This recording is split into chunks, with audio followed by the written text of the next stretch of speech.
warahmatullahi wabarakatuh. Perkenalkan, nama saya Muhammad Zinul Fikri Haksana. Saya dari Fakultas Agama Islam, Prodi Pendidikan Agama Islam. Di sini saya ditugaskan untuk mengajarkan UTS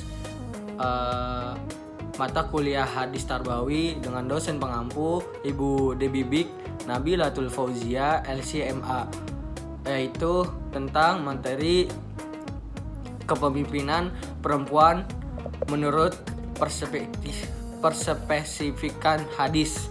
Nah, di sini saya ada salah satu hadis yang dimana menjelaskan tentang kepemimpinan perempuan. Nah, di sini ada hadis Bukhari, yaitu ada larangan wanita menjadi seorang pemimpin karena Nabi Muhammad SAW langsung menegaskan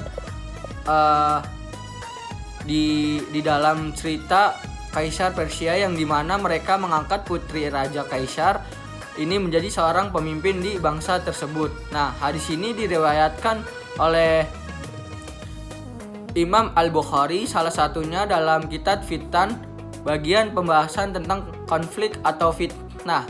Selain diriwayatkan dalam hadis Sahih Al-Bukhari, hadis ini juga diriwayatkan dalam Musnad Ahmad bin Hanbal, Sunan At-Tirmizi, Musnad At-Tabarani, juga Sunan An-Nasyai. Singkatnya, kawan-kawan, hadis ini sendiri para ulama kan pasti sepakat dong bahwasanya hadis ini sahih. Nah, salah satu konsekuensi hadis yang dihukumi sahih adalah ia dapat dihukumi menjadi dasar hukum atau hujjah dalam syariat. Dari pernyataan Nabi Muhammad SAW, tidak akan beruntung suatu kaum tidak akan beruntung suatu kaum yang menyerahkan urusannya mereka kepada seorang wanita. Inilah yang didebatkan panjang oleh para ulama-ulama terdahulu. Nah, jadi teman-teman, gak bisa kita simpulkan dalam satu hadis mentang-mentang dia adalah hadis sahih langsung kita vonis hukum baginya adalah dilarang gitu. Jadi kan karena ini hadis sahih, jadi hukum seorang perempuan menjadi seorang pemimpin itu dilarang gitu. Jadi ada pertimbangan juga dalam Al-Quran surat At-Taubah. Di situ juga dijelaskan juga. Jadi ada pertimbangannya ya teman-teman. Nah, di sini kita baca syarat sama perbandingan dengan dalil yang lainnya. Kita mulai dengan komentar para ulama khususnya ahli hadis dan ahli fikih tentang makna riwayat Abu Bakri tersebut yang berbunyi adalah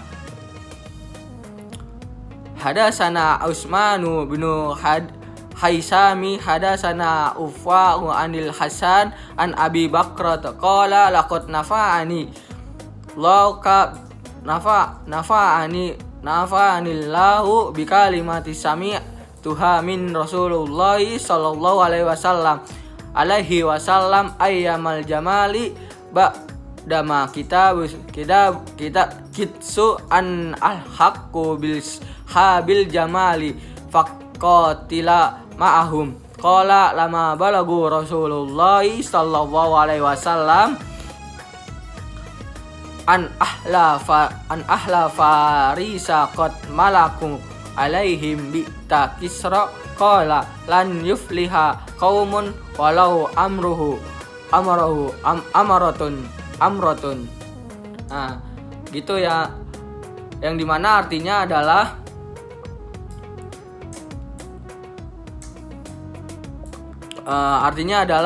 dari Utsman bin Hasyam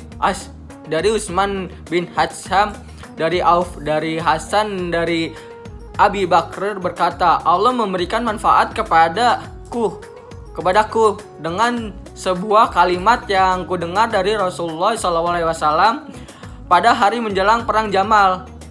Setelah aku hampir membenarkan mereka kaum Jamal, Asbabul Jamal, dan berperang bersama mereka, ketika itu sampailah kabar kepada Rasulullah SAW bahwasanya bangsa Persia mengangkat putri Kisra sebagai seorang pemimpin.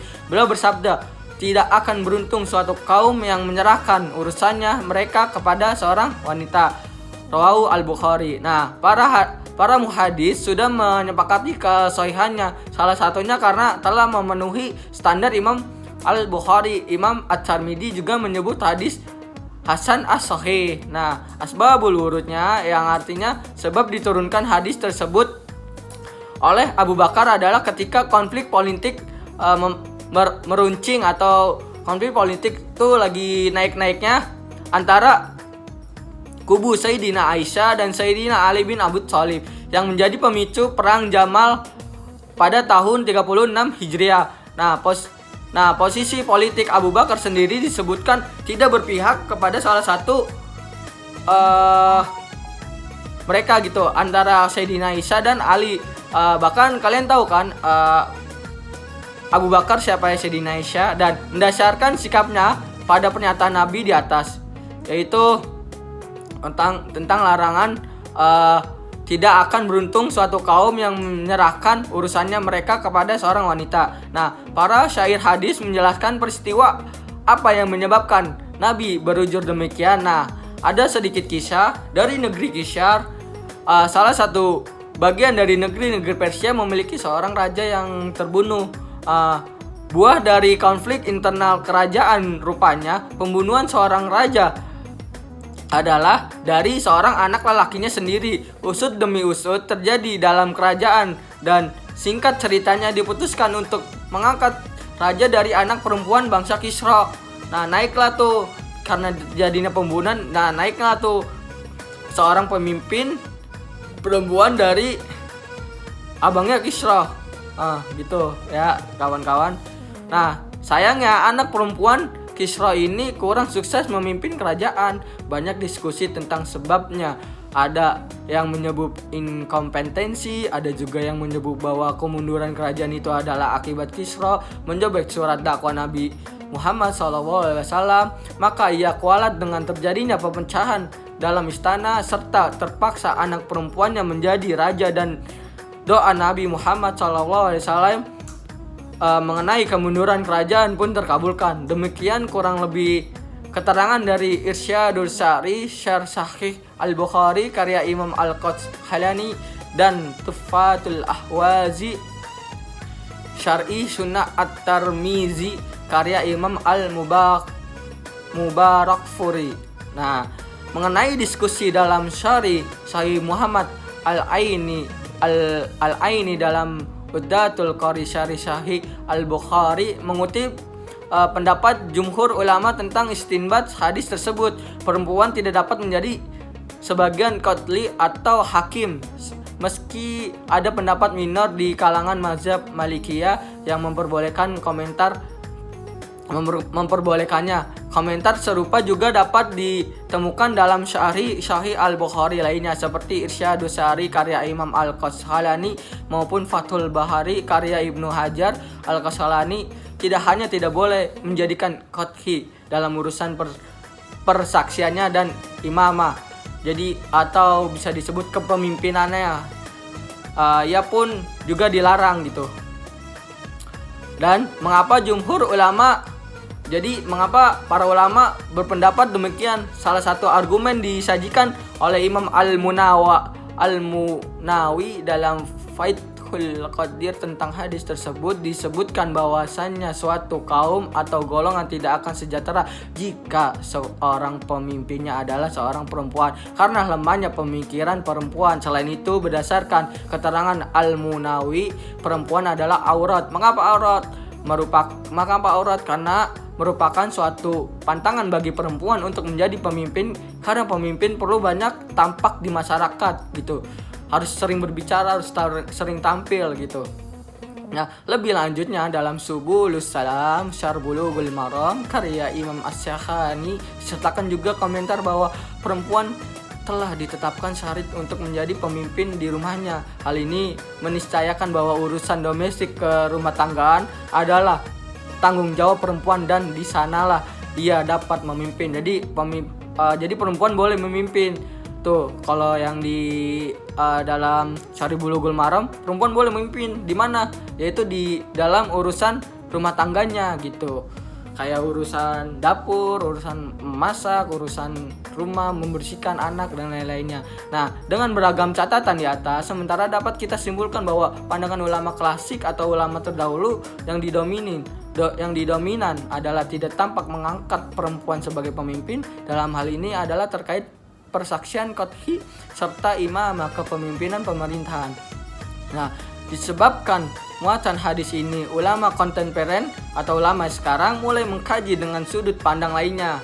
Muatan hadis Abu Bakar tentang perempuan tak layak menjadi pemimpin ini tak sejalan dengan surat At-Taubah. Jadi ada pertimbangan juga nih. Jadi di surat At-Taubah juga ada pertimbangan yang dimana perempuan juga boleh gitu menjadi seorang pemimpin. Nah, gimana ceritanya nih? Ini saya bacakan suratnya ya, At-Taubah ayat 71. A'udzubillahi minasyaitonirrajim. Bismillahirrahmanirrahim. Wal mu'minuna wal mu'minatu ba'duhum awliya'u ba'di ya'muruna bil ma'rufi wa yanhauna 'anil munkar wa yunqifuna sholata wa yu'tuna zakata wa yuti'una Allah wa rasulah ulaika syarhumullah innallaha azizul hakim. Yang artinya adalah, wahai orang-orang yang beriman, lelaki dan perempuan, sebagian mereka menjadi penolong bagi sebagian yang lainnya. Mereka menyuruh berbuat yang ma'ruf dan mencegah perbuatan yang mungkar, melaksanakan sholat, menunaikan zakat, dan taat kepada Allah dan Rasulullah. Mereka akan diberi rahmat oleh Allah. Sesungguh Allah Maha Perkasa, Maha Bijaksana. At-Taubah ayat 71. Nah,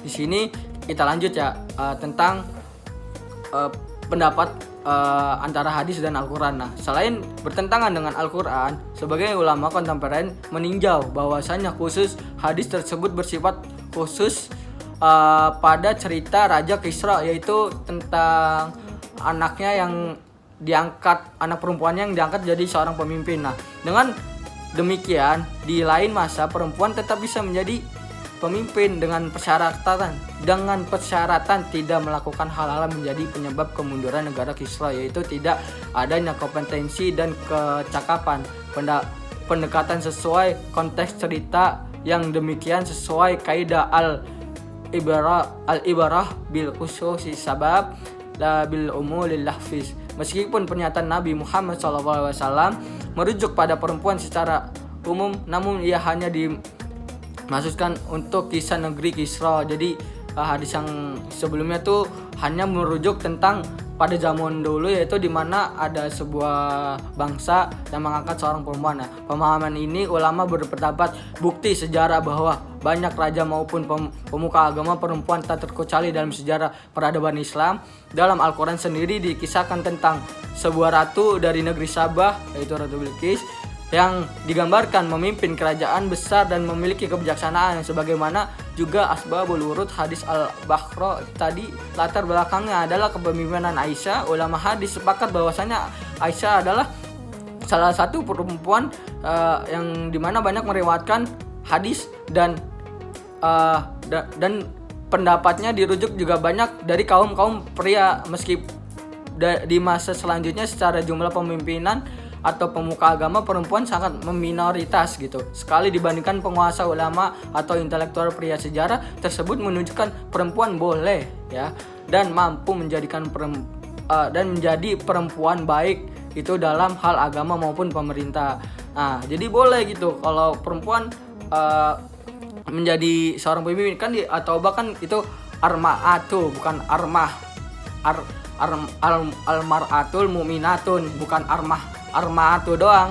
Kalau arma'atu kan perempuan doang tuh. Arma'atul mu'minatun itu jadi perempuan yang beriman gitu, yang mengerti tentang tata cara menjadi seorang pemimpin. Sebagian jalan tengahnya ditawarkan pemahaman bahwa kepemimpinan perempuan dapat dilakukan dalam urusan politik, organisasi maupun pemerintahan. Tidak ada perbedaan baik pria maupun wanita. Kelaikan menjadi pemimpin bukan sebab jenis atau kelamin, namun kompetensi dan kecakapan mereka. Namun dalam khusus perwalian, imam sholat, menjadi ketua keluarga, perempuan tidak dapat memimpin karena ia adalah sesuatu yang telah ditetapkan oleh syariat Islam gitu. Jalan tengah tersebut tentu tidak final bagi sebagian pihak karena masih panjang mencakupi tentang materi atau kisah perempuan yang menjadi seorang pemimpin. Mungkin sekian dari saya. Apabila ada kesalahan itu datangnya dari saya. Wassalamualaikum warahmatullahi wabarakatuh.